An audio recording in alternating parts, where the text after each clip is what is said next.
E nessa manhã eu quero continuar falando a respeito dessa série. Na última ministração sobre essa série, foram lançados sementes de avivamento. Falou-se sobre preparar a terra para um avivamento. E eu falar sobre avivamento, adivinha sobre o que eu vou falar? Famílias quebrantadas, preparando a terra para um avivamento. Amém?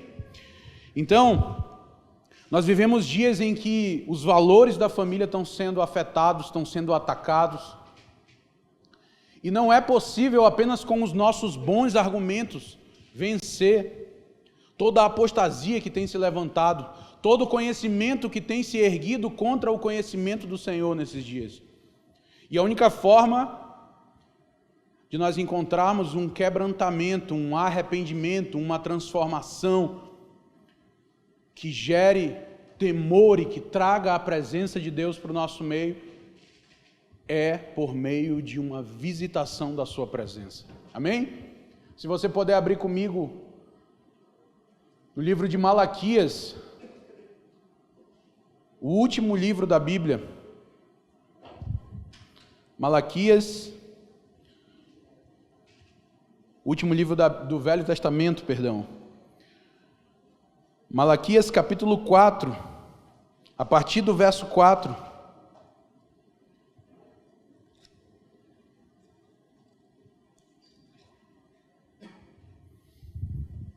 Diz assim a palavra: lembre-se de obedecer às leis que dei a todo Israel por intermédio de Moisés, o meu servo, no monte Horebe. Mandarei-vos outro profeta semelhante a Elias, antes que venha o grande e terrível dia do julgamento do Senhor. A sua pregação tornará a juntar novamente pais e filhos, para que tenham um só coração, uma só mente. E saberão que, se não se arrependerem, virei e a sua terra será completamente destruída pela maldição. Então, irmãos, antes de eu começar a falar sobre essa passagem, eu preciso dar um contexto para vocês. Antes de criar todas as coisas, Deus vivia num perfeito relacionamento familiar. Pai, Filho e Espírito Santo estavam numa perfeita comunhão, num perfeito relacionamento. E desde a criação, o desejo de Deus sempre foi que aqui na terra as coisas fossem como ela é no céu. O fato é que o pecado veio ao mundo e deturpou a semente original, o plano original de Deus.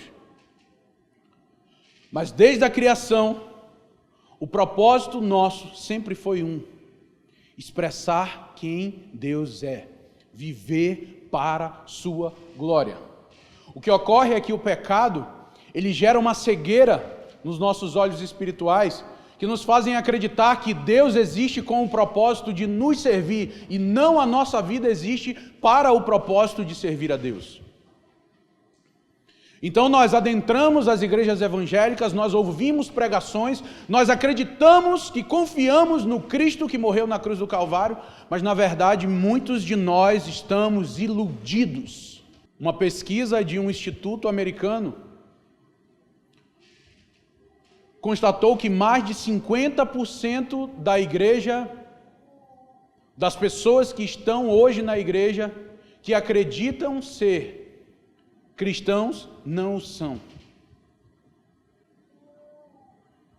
Muitos acreditam que converteram, mas apenas se convenceram. Muitos acreditam que entregaram a vida a Cristo para viver para a sua glória, mas se entregaram a Cristo para receber os benefícios que Ele pode dar. E o interessante é que o profeta Malaquias, ele começa a sua explanação, ou ele finaliza o seu livro, falando a respeito de lembrar dos estatutos, dos mandamentos. Ele está falando a respeito de Deuteronômio 5, ele está falando a respeito de Êxodo 20, quando os mandamentos do Senhor foram dirigidos ao povo de Israel, para regular o seu relacionamento com Deus. Deus desejava relacionar com o seu povo. Mas Deus não está disponível para se adaptar às pessoas. Mas nós, quando nos achegamos diante de Deus, olhamos para a sua lei e nos adaptamos à sua santidade. A lei existe para regular a relação do homem com Deus e para que, quando o homem chegar na presença de Deus, ele não seja fulminado pela sua glória e pela sua santidade. Faz sentido para você isso?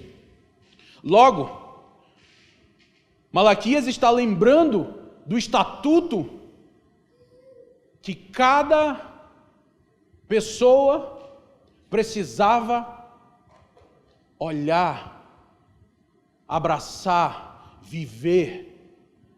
E a ideia dele era que por meio de viver os mandamentos as pessoas alcançassem temor a Deus. E ele fala a respeito de um ministério profético que se levantaria com um tipo de pregação que converteria o coração dos pais aos filhos e dos filhos aos pais. E é verdade que as famílias têm sido atacadas nos seus valores. É verdade que os homens saíram da sua posição. É verdade que por causa da falta de posicionamento dos homens, as mulheres assumiram uma posição que não é sua. É verdade que por causa dessa desordem os filhos têm sido afetados e têm perdido a sua identidade, o seu senso, o seu propósito. Mas a minha Bíblia fala que nos últimos dias, para que Deus não ferisse a terra com maldição, Ele levantaria um ministério profético de pregação que traria a conversão do coração dos pais aos filhos e dos filhos aos pais. Quantos creem nisso, irmãos? Quantos querem ver isso acontecendo? Quantos querem ver um despertamento, um sopro de Deus nas famílias dos nossos dias? Essa é a única forma, irmãos, do quadro dessa geração ser mudado. Se a presença de Deus vier sobre esse lugar, trazendo quebrantamento, trazendo arrependimento, trazendo transformação. Eu quero, antes de caminhar sobre essa mensagem e concluir essa mensagem, dizer para você que essa mensagem ela só vai fazer sentido na sua vida e no seu coração se você compreender que a nossa vida ela só existe para um propósito. Nós estávamos mortos nos nossos delitos e pecados. O inferno era o nosso destino certo, mas pela sua graça, pela morte de Cristo na cruz, nós fomos, além de resgatados da ira de Deus, introduzidos na sua família. Na primeira canção hoje, para ver como que a gente é tapado, né? Foi que eu entendi a letra dessa canção. E eu tive um batismo de consciência quando cantava Pai, Filho, Espírito Santo, em tua mesa estamos. Eu tive um batismo da consciência de que eu não sou digno, eu não mereço, eu não deveria poder dirigir a minha voz a esse Deus que é tão santo, tão poderoso, tão glorioso, tão majestoso. Mas por causa do seu Filho Jesus Cristo eu fui reconectado. E por causa disso hoje eu sou membro da família de Deus. Eu posso me assentar diante da mesa e desfrutar da filiação. Isso é algo estrondoso que deve constranger o nosso coração. Isso é algo estrondoso que deve ferir a nossa arrogância. Isso é algo estrondoso que deve ferir a nossa altivez. Nós precisamos de um batismo do temor do Senhor, para que a boa consciência de quem nós somos, a partir da nossa própria perspectiva, seja afetada pela consciência de quem Deus é. Amém? Então, irmãos, quando Malaquias começa a apresentar esses escritos, ele fala: lembra daquilo que foi entregue. E Deuteronômio 6 é uma passagem posterior a Deuteronômio 5, aonde Deus apresenta, por meio da sua palavra, os estatutos, os mandamentos. E no verso 1 ele diz assim, Deuteronômio 6, verso 1 diz: este, pois, são os mandamentos, os estatutos e os juízos que mandou o Senhor vosso Deus para ensinar-vos, para que o cumpris na terra a que passais a possuir, para que temas ao Senhor teu Deus e guardes os teus estatutos e mandamentos que eu te ordeno. Tu, teu filho e o filho de teu filho, todos os dias da tua vida, e que teus dias sejam prolongados. Estas palavras que hoje te ordeno estarão no teu coração, e as ensinarás a teus filhos, e delas falarás assentado em tua casa, andando pelo caminho, deitando-te e levantando-te. Irmãos, sempre que nós pensamos sobre grande comissão, a primeira passagem que nos vem à mente é Mateus 28. Ide por todo mundo, pregai o evangelho a toda criatura, ensinando a batizar, tal, e eis que estareis convosco todos os dias até a consumação do século. Quando você quiser pensar a respeito de grande comissão, de uma perspectiva muito mais coerente e correta, pense em Deuteronômio 6. Guardarás a palavra no teu coração, nela meditarás, andando, sentado à mesa, e os teus filhos e os filhos dos teus filhos serão ensinados. Deus está falando a respeito de um mandamento que vai tocar gerações. Deus está falando a respeito de um espírito de temor à palavra, um zelo por Deus que vai tocar os meus filhos e os filhos dos meus filhos.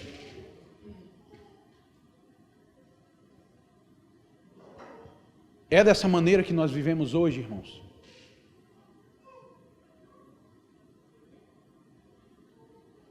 A grande comissão se tornou o objetivo do crente, o objetivo final do crente. E de fato a grande comissão é algo importante. Mas não faz sentido, não gera autoridade na igreja, não manifesta a autoridade da igreja a principados e potestades o fato de eu sair para ganhar o mundo inteiro, quando o evangelho não é compartilhado na minha própria casa. Quando o evangelho não faz sentido no meu próprio coração, quando o evangelho não é assunto à mesa da minha casa, quando o evangelho não é algo ensinado aos meus filhos, quando o evangelho vai se perder na minha próxima geração e não vai alcançar os filhos dos meus filhos. E é esse o coração do povo de Israel. 400 anos eles perambularam ali no deserto, para que toda aquela geração morresse, porque a palavra foi esquecida.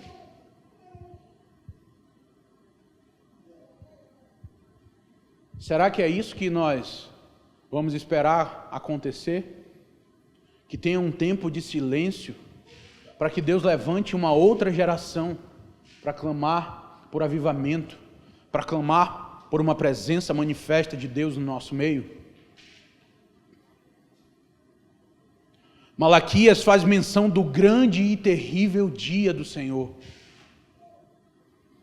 O mesmo grande e terrível dia que Joel faz menção, e outros profetas do Antigo Testamento fazem menção, e os apóstolos no Novo Testamento fazem menção.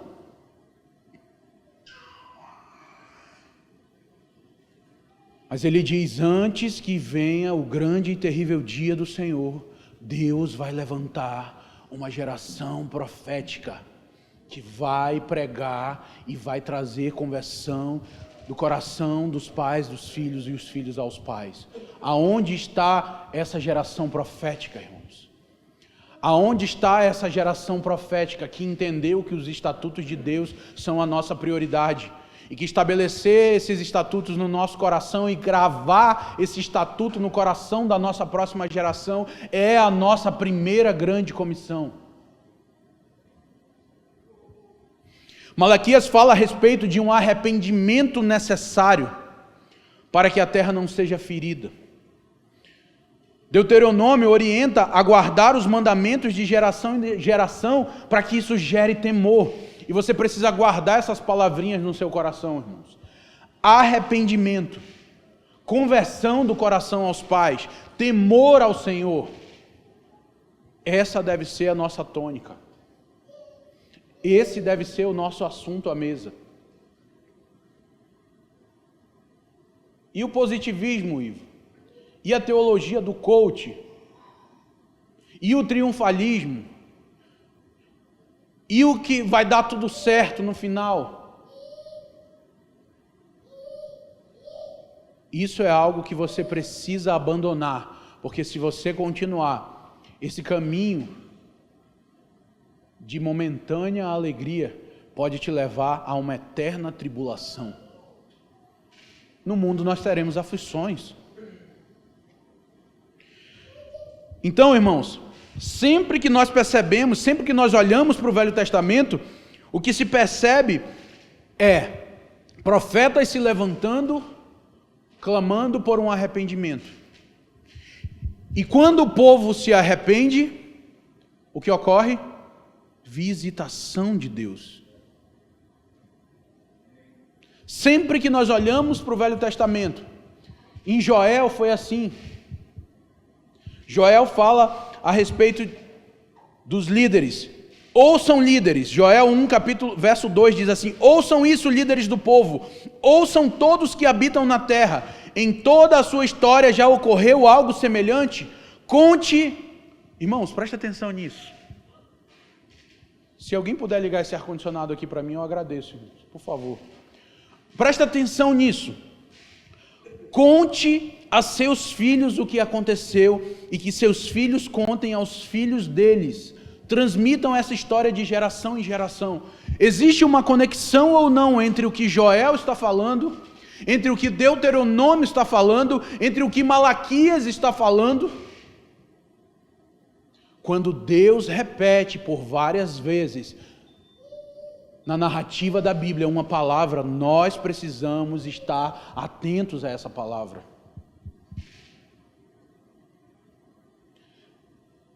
A direção que Deus deu aos líderes em Joel não foi: chama o povo para se arrepender. A direção que Joel trouxe foi: chama as famílias. Olha só o que diz no capítulo 2, verso 12, 15 e 16. Voltem para mim de todo o coração, venham a mim com jejum, choro e lamento, toquem a trombeta em Sião, convoquem um tempo de jejum, juntem o povo para uma reunião solene, reúnam e consagrem todo o povo. Quem é todo o povo? Ancião, crianças, até os bebês. Chamem o noivo do seu aposento e a noiva do seu quarto. Deus está, por meio do profeta Joel, chamando o seu povo a um arrependimento, chamando o seu povo para voltar o coração para Ele. Irmãos, o nosso coração naturalmente se inclina contra a direção de Deus. O nosso coração clama por conforto. O nosso coração clama por benefícios que não estão em concordância com a glória de Deus. Nós gostamos dos prazeres desses dias. Nós desprezamos os mandamentos, nós desprezamos os conselhos de Deus. Mas o interessante é que no livro de Joel, após o clamor, e deixa eu ver se eu encontro Joel aqui. após o clamor do povo, após o clamor de Deus pelo arrependimento do povo, o que aconteceu foi que houve arrependimento. O clamor por arrependimento gerou uma promessa. Toda vez que Deus nos chama ao arrependimento e nós correspondemos ao chamado de Deus, Deus cumpre as suas promessas. Você tem promessas? Deus te prometeu algo? Eu não sei. Olha essa promessa aqui. Joel capítulo 2, versículo 28. Então, depois que eu tiver feito essas coisas, derramarei meu espírito sobre todo tipo de pessoa. Seus filhos, suas filhas profetizarão. Os velhos terão sonhos, os jovens terão visão. Naqueles dias, derramarei meu espírito, até mesmo sobre os servos e servas. Farei maravilhas nos céus e na terra. Existe uma promessa, irmãos. Quando você nos ouve falar sobre avivamento, aparentemente é uma palavra etérea, é algo que nós nunca vimos, nunca tocamos, então nós não sabemos descrever a respeito do que é. Mas nas últimas ministrações, vários exemplos práticos sobre avivamento foram mencionados aqui. Ângelo falou de como que a presença de Deus veio sobre uma região e modificou até a agricultura do local. Como que a presença de Deus veio sobre regiões e gerou quebrantamento. Como que a presença de Deus veio sobre regiões e gerou cura, gerou alegria. Existe uma promessa em Joel. Essa promessa foi o que fez com que a igreja de Atos, nos primeiros capítulos, estivessem numa esperativa pelo derramar do Espírito Santo. Baseado na direção que o próprio Cristo disse para eles: ficar em Jerusalém até que do alto sejais revestidos de poder. Essa promessa, ela ainda é para nós hoje. Nós podemos receber uma visitação do Espírito na nossa casa, na nossa família, que vai gerar transformação. Irmãos, eu não sei você, mas quantas vezes eu fui tomado de incredulidade, de acreditar que Deus não encontraria o coração dos meus filhos. Porque eu vim de um contexto tão religioso, que eu entrei num contexto anti-religião, e tudo aquilo que parecia uma instrução da palavra para os meus filhos, eu dizia: eu não quero isso aqui. Eu vou amar os meus filhos e eu vou demonstrar o coração de Deus por meio das minhas atitudes. Parece muito bonitinho o discurso, mas é um engano, é uma mentira, porque o que as Escrituras estão falando é que nós devemos ensinar os mandamentos, andando, sentado à mesa, em todos os lugares. O testemunho acompanha a palavra, naturalmente, mas é um engano pensar que uma coisa sem a outra vai fazer um sentido. Esse negócio de preguem mesmo, e se possível usem as palavras, é uma furada. Nós precisamos ensinar aos nossos filhos. Nós só teremos autoridade para ensinar aos nossos filhos se o nosso ensino vier endossado pelo nosso testemunho, isso é óbvio. Mas o fato é, nós precisamos inculcar a palavra no coração da próxima geração. Irmãos, eu tenho visto isso acontecer. Eu faço parte de uma comunidade que me empurra para ser mais fiel a Deus e para ser mais fiel naquilo que Deus me chamou como pai para ser. Eu faço parte de uma geração que tem discipulado uma outra geração. Eu faço parte de uma geração e eu olho para muitos de vocês que estão aqui, muitos de vocês que estão lá do outro lado, muitos que vão estar no culto da noite aqui nesse lugar. E eu vejo uma geração que vai num lugar muito mais longe do que nós já fomos. Eu olho para os meus filhos e para os filhos dos meus amigos, dos meus irmãos, e eu vejo eles indo a lugares muito maiores do que nós um dia vamos. E nós precisamos continuar a inculcar a palavra no coração da próxima geração. Amém? 1 minuto.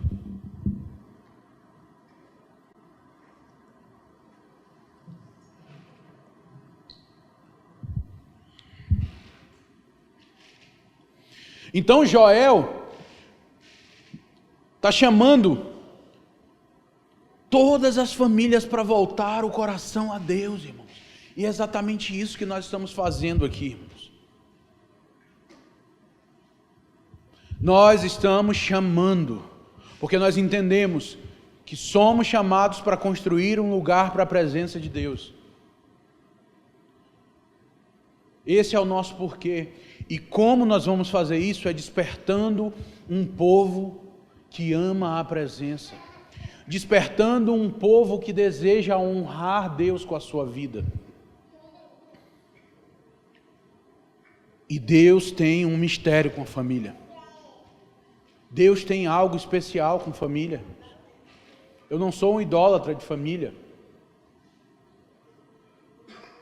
Eu acho que eu nem falo assim tanto sobre família. Mas o fato é que quando Deus criou todas as coisas, Ele elegeu uma família para gerenciar o jardim. Quando a humanidade se perdeu, Deus chamou uma família para iniciar o plano de redenção. Abraão, Ele deu uma promessa: em ti serão benditas todas as famílias da terra. Quando Ele precisou consumar o plano da redenção, Ele envolveu a sua própria família. Ele entregou o seu filho para morrer no lugar do nosso pecado. Deus não ama a família, está isento. Ele entregou a sua família por amor a nós. E é só por isso, irmãos, não por legalismo, mas pela dignidade e pela fama do nome de Deus, nos é lícito entregar a nossa família no altar do Senhor, colocar a nossa família diante de Deus. Não é lícito sacrificar os nossos filhos no altar do ministério. Quando eu era adolescente, eu ouvia na rádio um irmão que eu acredito que até hoje é vivo, alguma coisa Palharim, João Henrique Palharim. E eu me recordo dele dizendo: nenhum ministério de sucesso justifica uma família com insucessos. Não faz sentido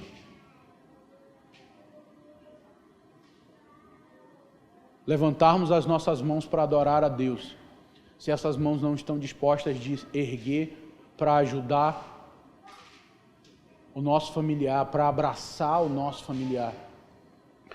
Então entenda, o arrependimento que Deus está chamando a sua igreja, o arrependimento que antecede um avivamento, o arrependimento que antecede um mover, ele não vai acontecer no âmbito coletivo simplesmente. Eu acho que como igreja nós precisamos buscar esse arrependimento. Mas isso é uma tarefa muito macro, é muito maior. Existe uma tarefa menor, que tem a ver com um arrependimento pessoal. Quando pais se arrependerem da sua falta de manifestação do amor de Deus na sua casa, vai gerar um arrependimento no coração das mães. Quando as mães se arrependerem da sua falta de expressão do amor de Deus e da ternura de Deus, vai acontecer um arrependimento no coração dos filhos. Quando acontecer um arrependimento no coração dos filhos, a próxima geração vai ser tocada por isso. E o que vai acontecer é o derramar do Espírito de Deus sobre nós. Você crê nisso?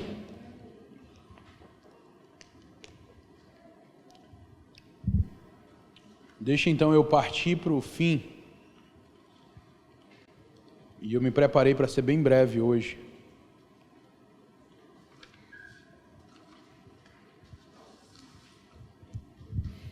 O desejo de Deus sempre foi que o seu governo, que a sua autoridade, que o seu amor, que a sua ordem, que a sua graça fosse conhecida por meio das famílias. O versículo que eu tanto expresso, não botei no esboço, mas ele não sai da minha cabeça. Na minha Bíblia, que é nova, a página está solta. Efésios 3. Efésios 4. Deus está revelando os seus mistérios. E Ele diz que é por meio de uma grande família chamada igreja, que a multiforme sabedoria de Deus vai ser conhecida aos principados e potestades. Mas irmãos, Deus prometeu levantar nesses dias um ministério profético. Eu não estou querendo com a minha mensagem nessa manhã só te convencer de que você precisa se arrepender. Eu tenho certeza que você precisa, como eu preciso, diariamente desse arrependimento. Mas eu estou dizendo também que você precisa se arrepender de não se levantar com esse espírito de Elias para proclamar o dia do Senhor com um tipo de pregação que vai converter o coração de pais aos filhos e de filhos aos pais. Deus vai intervir na desordem desses dias, mas nós precisamos voltar o nosso coração a Ele.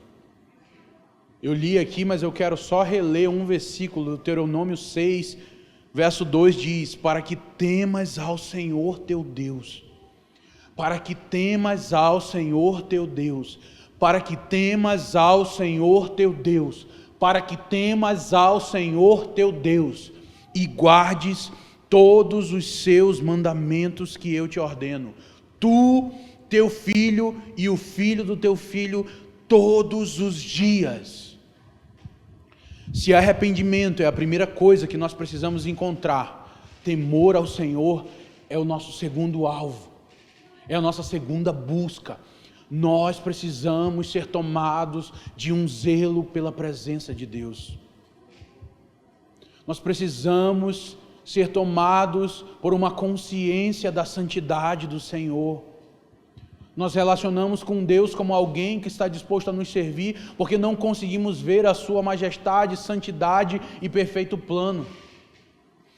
E essa palavra temor tem nos assombrado nesses dias, nos nossos tempos de ministério ao Senhor, junto com líderes. Essa palavra temor ao Senhor tem nos perseguido.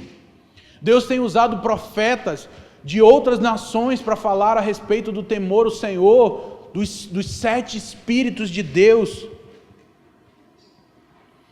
A igreja precisa recuperar o temor do Senhor. É o temor ao Senhor que vai nos dar essa autoridade que eu falei sobre os principados. E sabe, a palavra temor em Provérbios, ela aparece bastante. E ela está sempre conectada ao conceito de sabedoria. Provérbios 9 fala que o temor do Senhor é o princípio da sabedoria. Provérbios 8 apresenta o temor também com um conceito conectado com sabedoria, diligência no viver. Sabedoria no sentido de não falar mal,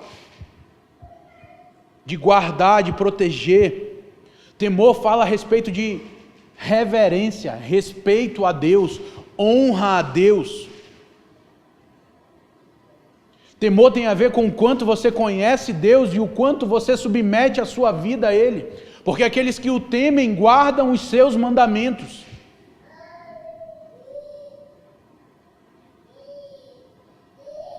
Irmãos, só haverá assombro naqueles que ouvem a nossa pregação quando esse assombro tocar a nossa vida, quando nós estivermos diante da majestade de Deus e reconhecer a sua santidade, a sua glória, o seu poder, a sua majestade. Quando nós tivermos essa experiência vai gerar um testemunho. A experiência leva a um testemunho. O testemunho leva à transformação, o testemunho leva a criar um ambiente de fé, o testemunho leva a um poder que gera arrependimento, que é aquilo que nós precisamos nesses dias. Eu vou chamar a equipe, que eu já estou finalizando. Chega junto aqui porque eu quero gastar menos tempo com a palavra, porque eu quero que você tenha mais tempo com o Espírito Santo nessa manhã. A minha palavra é pouca para te convencer, mas 1 segundo da presença dele pode tocar e transformar a sua vida hoje. Pode chegar aqui, galera. E eu quero te convidar a já ficar de pé, irmãos. Fica de pé para você se despertar. Aí do lado, aí você pode ficar de pé também, irmãos. Eu sei que o lado de lá a gente sente um pouco de impessoalidade, mas até aí em casa, você que nos assiste, se você quiser, irmão, fica de pé, porque nós queremos que a mesma atmosfera que está tocando a nossa vida aqui, toque você aí na sua casa. Nós acreditamos que nesses dias vai ser levantado no poder de Elias um ministério profético que vai gerar transformação. Nós acreditamos que existem profetas que serão levantados, que estão nos assistindo agora pelo YouTube. Existem profetas que vão se levantar, que estão me ouvindo aqui nesses 2 auditórios. Se você crê nisso, meu irmão, eu quero que você comece a aguçar a sua expectativa por uma experiência com Jesus, uma experiência com Deus, uma experiência com o Espírito Santo nessa manhã, nesse lugar. Dias atrás a gente estava em alguma oração, eu não lembro se era uma reunião caseira, eu não lembro se era um ministério ao Senhor, e eu tive uma visão como se eu olhasse para a cidade de Montemor do Alto, e eu visse um monte de casas, e de repente eu via fumaça começando a subir dessas casas, como se um fogo começasse a ser acendido naquele lugar. Enquanto eu olhava para aquilo, eu tive o discernimento no Espírito de que Deus está querendo levantar altar de adoração em casas aonde Ele não é exaltado, aonde Ele não é adorado. E eu não sei se isso faz sentido para você, e eu não sei se isso gera fé no seu coração, mas nós estamos clamando para que Deus venha e visite essa cidade com um poder de Deus. Que Deus venha e visite essa cidade com quebrantamento e arrependimento. Nós estamos clamando para que venha um poder, justiça, santidade.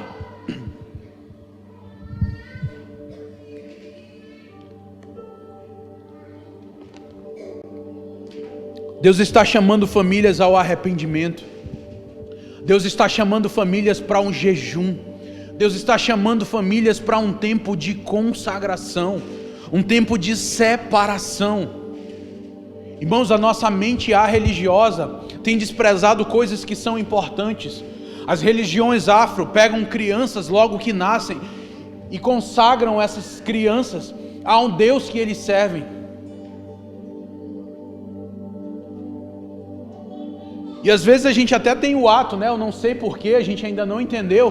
Por que quando as pessoas são apresentadas, e me perdoa, pastor que me assiste, se você está assistindo agora aí, por que levanta ao céu?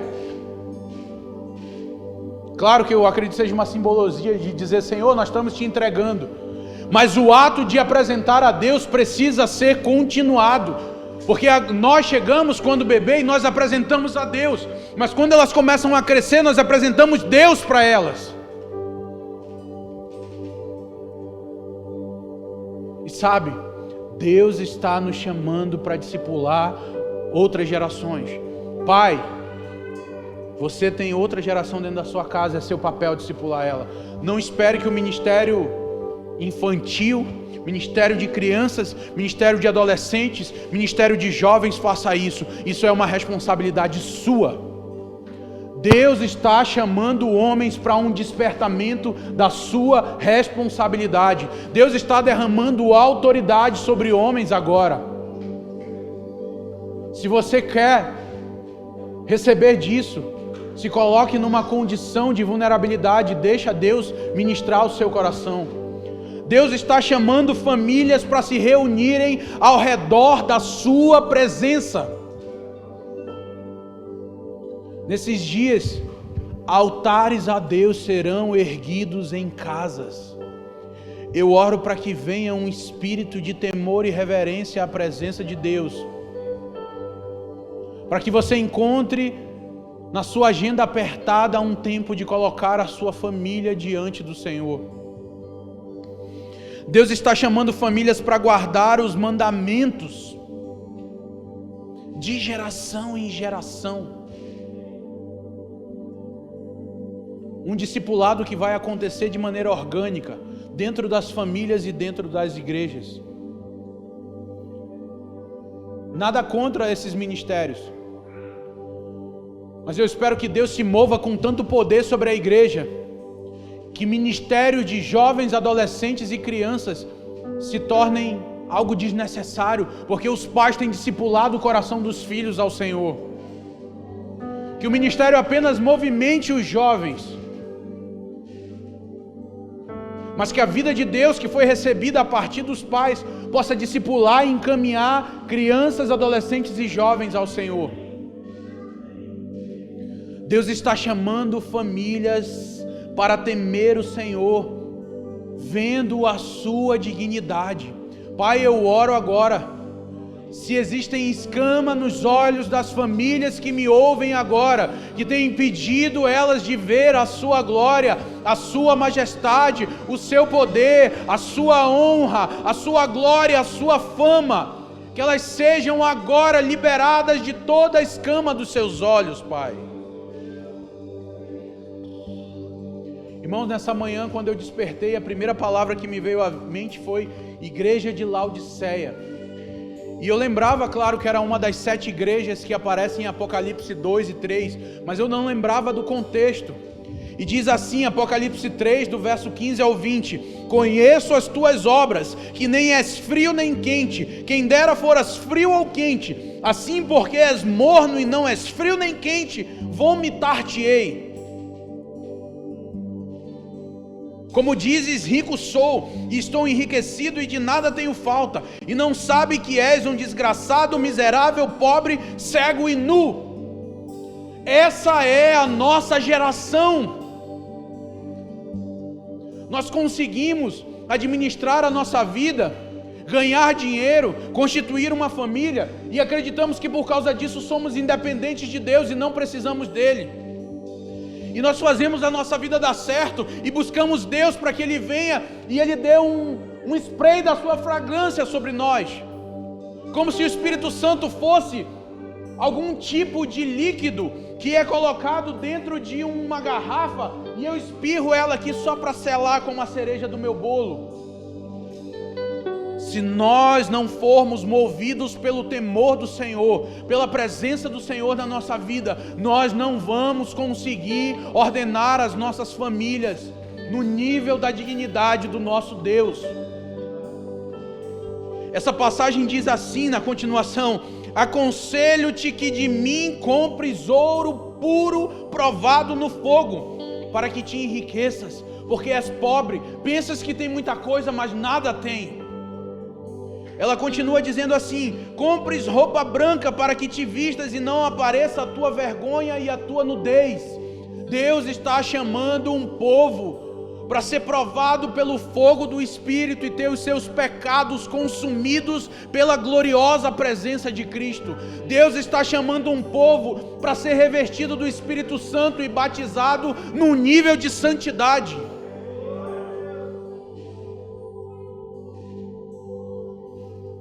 Ah, Deus. A passagem diz também que unjas os teus olhos com colírio para que vejas.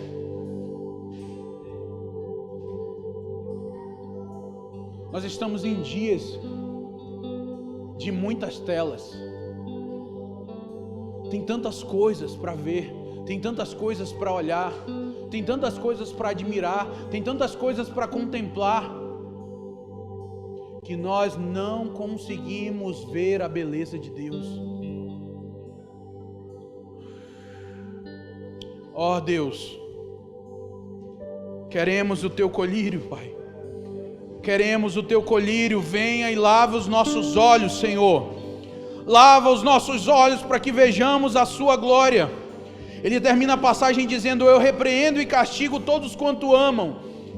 Sê, pois, zeloso e arrepende-te, eis que estou à porta e bato. Se alguém ouvir a minha voz e abrir a porta, entrarei em sua casa e com ele cearei e ele comigo. Irmãos, Talvez em muitas casas Jesus está do lado de fora batendo a porta. Talvez em muitas casas Jesus está do lado de fora batendo a porta. Ele diz: se você abrir, eu entrarei e cearei contigo. Ah, Pai, nós oramos para que venha, Senhor, nesses dias um batismo de consciência na Tua igreja, Senhor. Um batismo de consciência na Tua igreja, Pai. Eu oro para que toda a apatia, a Sua presença caia em nome de Jesus. Caia em nome de Jesus. Um batismo de consciência da Sua presença, Pai. Não queremos mais Te deixar do lado de fora, queremos Você no centro da nossa casa. Ó Deus. Irmão, se você sente que essa palavra tocou a sua vida e você quer mais de Deus, levanta a sua mão aí no seu lugar. Eu queria pedir que você se sentisse liberado pelo Espírito a ministrar aqui nessa manhã. Que os líderes pudessem se movimentar e liberar palavras sobre pessoas. Vem Espírito sobre esse lugar. Vem Espírito sobre esse lugar. Vem Espírito sobre esse lugar. Nós queremos mais da sua ação e menos das nossas palavras. Mais do seu mover e menos de nós. Menos de nós. Menos de nós e mais de Ti. Mais de Ti, mais de Ti, mais de Ti. Mais de Ti, mais de Ti, mais de Ti. Encontros com a Sua santa presença. Derrama o Teu colírio sobre nós nessa manhã. Derrama o Teu ouro que purifica. Veste-nos com as vestes da Tua santidade, Senhor.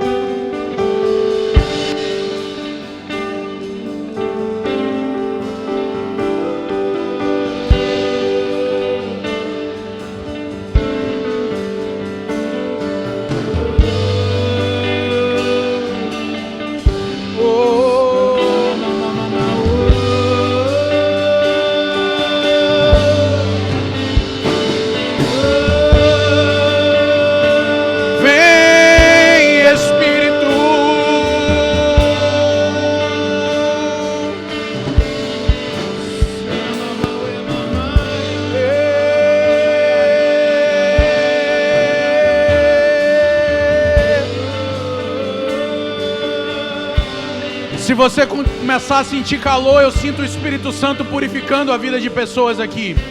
Pai, eu peço que você aumente o seu calor sobre nós. Vem com o seu fogo e purifica-nos como o seu fogo purifica o ouro. Purifica-nos, venha com a realidade da sua realeza sobre nós. A realidade da sua santidade vestindo as nossas vergonhas.